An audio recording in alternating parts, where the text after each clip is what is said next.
আসসালামু আলাইকুম।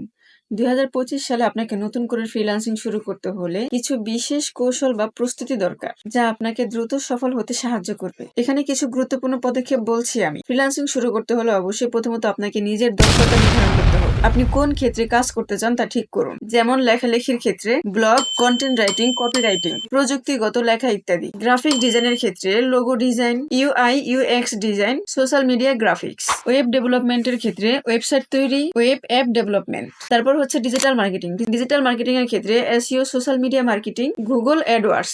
যদি কোনো নির্দিষ্ট দক্ষতায় আপনি এক্সপার্ট না হন, তবে অনলাইন কোর্স করে সেই দক্ষতা অর্জন করুন। কোর্স করার ক্ষেত্রে যেরকম অনেক ফ্রি রিসোর্স রয়েছে, আপনি চাইলে ইউটিউবে দেখে বা বিভিন্ন ভিডিও দেখে আপনি চাইলে ফ্রিল্যান্সিং শিখতে পারেন। আবার চাইলে কোনো বিজ্ঞ ব্যক্তির কাছ থেকে আপনি চাইলে ফ্রিল্যান্সিং শিখতে পারেন। এমনকি আপনি চাইলে বিভিন্ন কোর্সের মাধ্যমে, এমনকি আপনি চাইলে বিভিন্ন ইনস্টিটিউটের মাধ্যমে বা বিভিন্ন প্রতিষ্ঠানের মাধ্যমে আপনি চাইলে কোর্স করে নিতে পারেন। সেখান থেকে আপনি আপনার দক্ষতাটি অর্জন করতে পারেন। ফ্রিল্যান্সিং দক্ষতা নির্বাচন করার পরে আপনাকে ফ্রিল্যান্সিং প্ল্যাটফর্মের প্রোফাইল তৈরি করতে হবে, যেমন আপওয়ার্ক, ফাইবার, ফ্রিল্যান্সার, গুরু, অন্যান্য জনপ্রিয় সাইটে সাইন আপ করতে হবে আপনাকে। প্রোফাইল তৈরি করার সময় সঠিকভাবে নিজের দক্ষতা ও অভিজ্ঞতা এবং আগ্রহের উপর নিজের দক্ষতা প্রকাশ করুন। প্রোফাইলের ছবিটি প্রফেশনাল হতে হবে, কারণ এটি ক্লায়েন্টদের বিশ্বাস অর্জন করতে সহায়তা করে। এই ফ্রিল্যান্সিং শুরু করার ক্ষেত্রে আপনার মোস্ট ইম্পর্টেন্ট যে বিষয়টা, সেটা হচ্ছে যে ধৈর্য এবং অধ্যবসায় থাকতে হবে আপনাকে। প্রথম দিকে হয়তো আপনি অনেক কাজ পাবেন না বা কম পাবেন, তো সেই ক্ষেত্রে আপনাকে ধৈর্য ধরে কাজ করতে হবে। আপনার দক্ষতা ও রেটিং বাড়ানোর সাথে সাথে সুযোগও বাড়বে। আপনি যদি কোনো প্রতিষ্ঠান থেকে শিখে থাকেন, তাহলে সেই ক্ষেত্রে আপনাকে ফ্রিল্যান্সিং কোর্স শেষ করার পরে একটা সার্টিফিকেট প্রোভাইড করা হবে, যেটা আপনার জন্য